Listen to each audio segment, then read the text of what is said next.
Hi everyone and welcome to our Facebook Live. My name's Alyssa and I'm the Marketing Manager here at Katoomba. And today I'm so pleased to be back with marketing expert Kirsten McHarg from Savvy Salon Marketing. Hey Kirsten, how are you? Good, thanks. How are you? Yeah, really good, thank you. It's really good to have you back and we've got a really exciting topic today. It's the anatomy of a post. Good social post. Yeah, it is a good social post. Of course, you need more than one good social post. You need a plan of good social posts, but let's just start with getting one really, really good. And then once you've got that going, you can replicate it. Absolutely, exactly. It is sometimes just back to those basics, isn't it? Rather than kind of, getting too far ahead of yourself, nail the basics, and then from there you can kind of layer and add to your repertoire and your knowledge. That's right. And doing the basics really well is actually all you need to do. You don't need to get complicated. It doesn't need to be difficult. And sometimes I think we can play around in our mind and think, but if you just do, basic really well, then you'll actually be quite successful with your posts. Yeah. So what I've done is I've looked at the anatomy of a post, and at Savvy we produce over or up to 350 pieces of social media content a week for our salons. Wow. So that's posts and stories, and that includes videos. So we have a team of writers, and so we have a team of writers, a team of designers, and people that schedule. So we're always looking at the anatomy of a good post. So I just thought I would try and distill that into some key points for everyone, which I think will be really useful. So basically, I've looked at it in terms of 4 parts to a post. And if you think of Instagram for the moment, or even if it's Facebook that you're predominantly on, you've got the visual aspect, which is the image. You've got the written aspect, which is what we call the post caption or the text or whatever people want to call it. You've got the instruction for the reader. That's the call to action. That's what you want the person reading the post to do. But you've also got the instruction for the algorithm. So that's predominantly Instagram. And so those are the hashtags. So there are 4 parts to it. And you just need to get those 4 parts working together. So if we then take a step back, though, and I will come back to those 4 parts, you need to look at each post and think, what is the purpose of this post? So it's very easy to go, oh, look, I've got this great hair shot. I'm just going to throw it up on Instagram and then hopefully everyone will like it and love it. But it doesn't quite work like that. You can take that great shot because that hair shot will tell a story in itself. But you need to think, what is the purpose? Am I educating people? Am I informing them? Am I entertaining them? And they're quite different. So you need to decide that. And then once you've done that, you then need to think, who is this post intended for? Is it teenagers? Is it women with mature skin looking, because everyone's got a different need.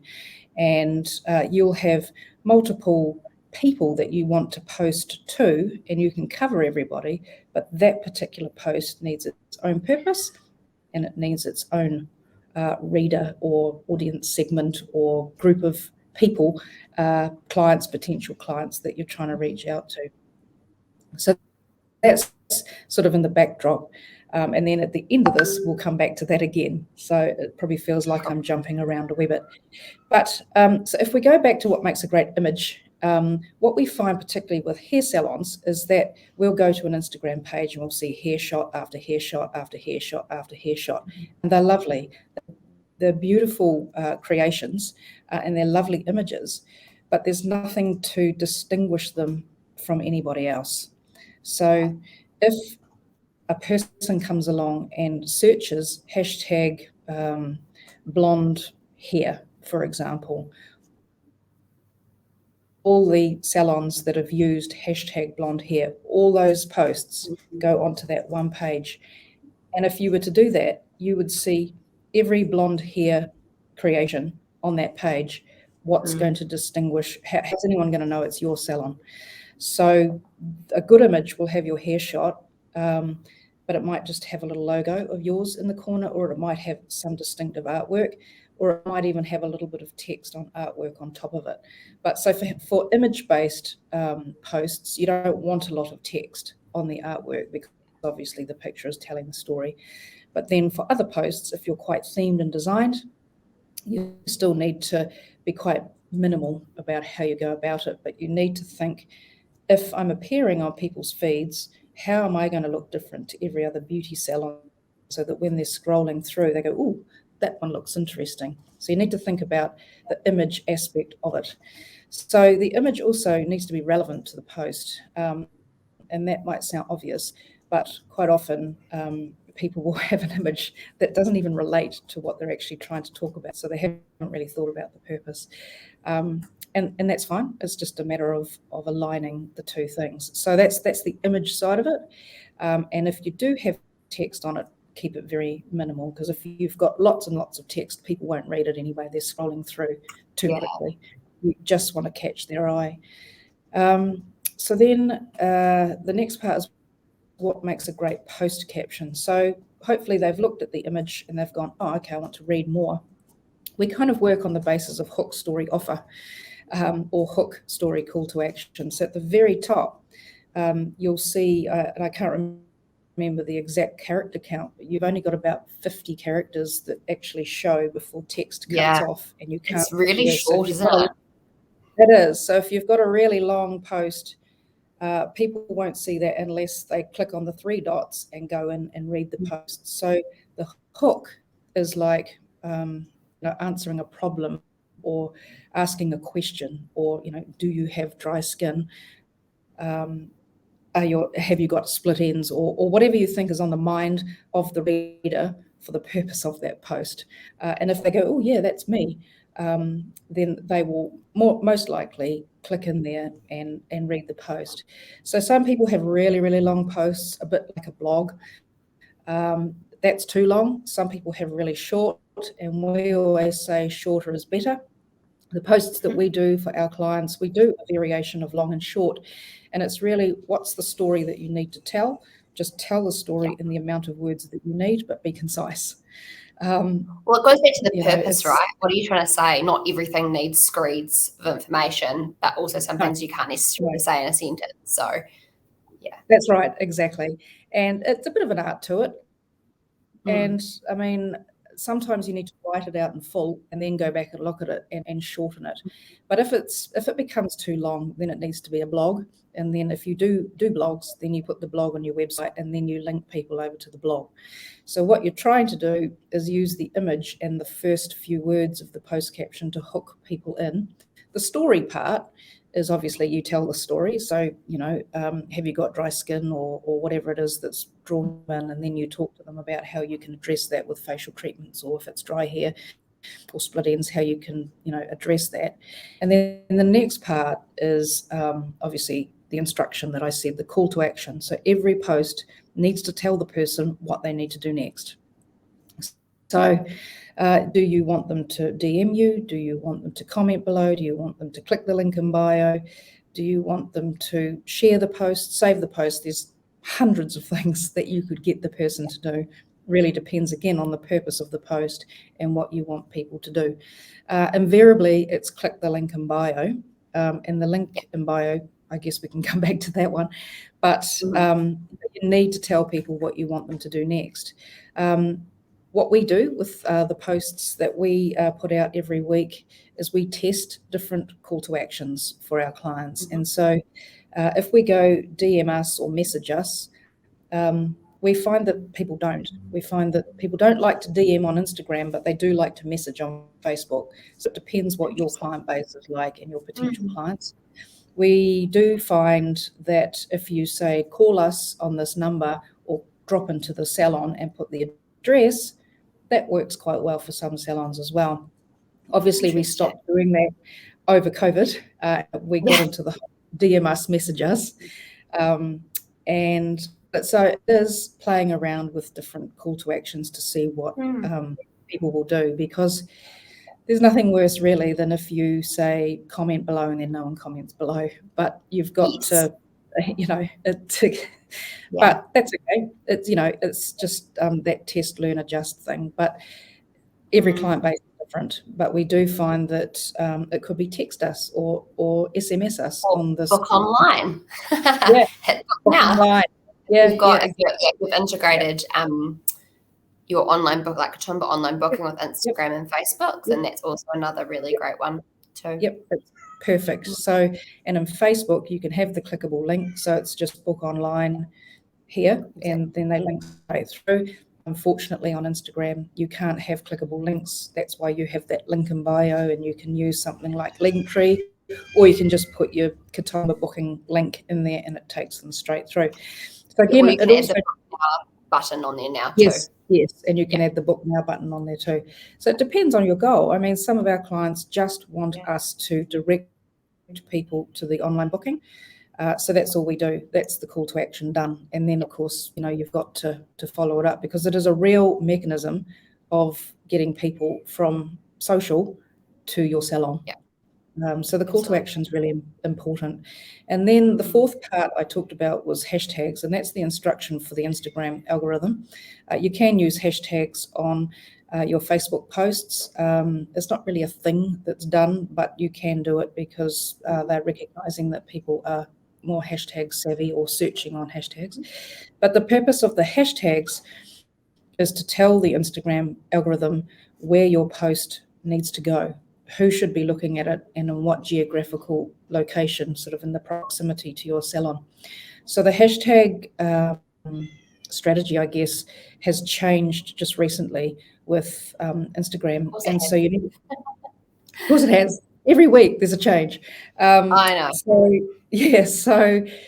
you need to be really relevant with your hashtags. And I mean, that sounds obvious, but you want hashtags about your salon, hashtags about the treatments and things that you offer, and hashtags about your geographical location, although you should have your geographical location in your bio anyway, because that's searchable, and that's another topic that I'll talk about in a minute. And now keeping your hashtags, we get told it's 30 hashtags, it's 10 hashtags. So, the Instagram is changing things all the time, but it's 7 to 10 to 15 is good for hashtags. But in terms of relevance, keep it really relevant to your salon, your area, and the treatments that you do. In the past, or what we see people doing, is going hashtag blessed, because they feel blessed to have a great life or whatever it is. But that, whilst you're feeling that, that's not actually relevant to your post, and it's not actually relevant to people searching on hashtag blessed. So it's kind of a wasted hashtag. Whereas if you went hashtag advanced skin treatments Dunedin or something like that, that's going to be a lot more relevant to people finding you, because that's the whole idea of using Instagram. So it's not just about pretty pictures or saying something good. You've got to have sort of all those four things working in unison. So that's the hashtags. So that's kind of like the four parts, really. It's just getting your image right. In terms of images, though, so we've talked about one post, but then you want to think about the images for all your posts. So if you imagine you've got 6 images, what are they going to look like? It's nice to have them matching or on theme or on brand, but not all same. And that hairdressers, you could have a long hair blonde in one image, and then you can do a balayage in another one, and then you could have short cropped hair, so you can change the hairstyle, but it also needs to be mixed up with product shots, salon shots, team shots. So it's not just hair. So you're keeping a bit of interest going there. So that kind of comes down to a content plan, which is a whole nother ball game outside of the anatomy of a good post. But we have done another Facebook Live about that, though, haven't we? And spoken about content. And I think just one quick note on that particular topic that we've spoken about is actually listing out the different types of posts that you could do. And that actually solves a lot of your problems, because if you write down, it could be, hair shot, a product shot, a tip. If you think about all the different things you'd be posting, then you just kind of map them out on a calendar, and you're kind of done. But you've got this really, really lovely mix of content, like you say, and then obviously the content that forms the image, which changes. So that does, I like having that type. And we've got that at Katoomba. We have a list of all the different types of things that we like to share throughout a month. And that's how we do it, and it works, right? And that's quite right. And it's keeping in mind, what does my client or my potential client want to see? Not so much what do I want, what do I think they want, what do they want? And again, it's for every post in that content plan, what will the image be? What will the post caption be, the call to action and the hashtags? But what's the purpose? Am I informing, educating, and that sort of thing? And it might sound a bit arduous that I've got to do a month of posts and I've got to think about these 4 things. You'll find that as you get into the rhythm, it becomes quite natural to do that, and you will actually see that your results will change. So the other thing I just wanted to talk about was some changes that Instagram have made. And the first one, of course, is pinning posts. So you can pin a post on Facebook. That's been around for ages, but you can now pin posts, and you can pin 3 posts to the top of Instagram. So that's cool. And you obviously can tell stories through videos and pin the post there. You can have carousels, which is, a manual swiping, and tell a story that way, or have a static image. But if you've got a promotion or something of huge interest, good place to pin your post. The other big thing is that they're currently trying to compete heavily with TikTok, and so Reels were the answer to that. And they went from IGTV to video, but now all video is considered a reel in a sense. If you have an animated post or a video post, it's going to go into the Reels tab, so everything is treated like a reel. And the thing there is that if you're now creating video posts, they need to be in the story, in the portrait format, otherwise they'll look funny. But that's a whole nother technical issue, but something worth talking about. And then I talked about the other, the bio being searchable and the hashtags being searchable, so that's very SEO friendly. So your bio needs to talk about your location in particular, because people are searching for a salon near me or a salon in my area. So that's not so new, the whole SEO searching side of things, but it has come about quite recently. But yeah, so it is good to talk about the anatomy of a post and get back to basics, but there are a few things that sit around it to give that post the best chance of getting in front of the people that you want to reach and get into your salon. Yeah, so that's kind of it. Yeah, no, amazing. There's just so much to think about with that one post, but it is super, super important, like you say. And Kirsten and I have done a number of, she is our marketing expert, and so we get her on here frequently. And we have, I know, done another Facebook Live as well, where you really went in depth into a bio and what you recommend having in there. So I'm sure that you guys can go and search for that as well. But Kirsten, I know that you have an amazing guide that can really help people as well if they want to take a look at that. Do you want to tell us a little bit about that? Yeah, so we recently wrote and released an ebook, which is free. It's called The Salon Owner's Guide to Instagram Marketing, because we found a real need for salon owners wanting to be on Instagram, but just where do I start? What do I do? It's a whole new platform, and I find it hard enough using Facebook. And the reason that we do most of our work with our clients on Instagram is because there's more features on there. You can get people to book online, purchase products online, and there's more features for people to find you. So we decided to make it really quite, it's comprehensive. It's about 28 pages, so who's got time to read the 28 pages? But it's got sections in there, and there's like the 15 essential things that you need to do to be successful on Instagram. But it does require you to opt in, so you give us your email and your name, obviously, and you get the book. But what comes with that is a series of 15 to 20 emails, and every email that you get is one quick thing that you can take action now and do it on your Instagram. So it's not spamming you with buy this and do that or anything like that, because that's not us. We just want to be able to help people do really well on Instagram. So every email is how to do your bio really well, how to sort out Linktree, how to write a post, when to post, what scheduling tools to use. So it's a bit like a mini course, but it's very quick. So, you can set aside time to read the book, but if you want to just get on with it, the emails will do that for you. So I'll give you the link if you want to post that somewhere or share it. But it's also in our link tree on our Instagram page as well. So it's just free to download. Yeah. Oh, thank you so much, Kirsten. It sounds absolutely amazing. And I love that you could deep dive into the book or into the guide. Otherwise, you're getting those bite-sized chunks that are probably a little bit more manageable and kind of digestible over time. Yeah. Great as well. Definitely. So I will grab all the details off Kirsten and I'll pop that below this video, which is obviously available to watch straight after this. And then we'll also share that on our stories as well. So it's really easy for you guys to find. Yeah, otherwise, obviously go to Savvy Salon Marketing on Instagram and you can definitely find it there.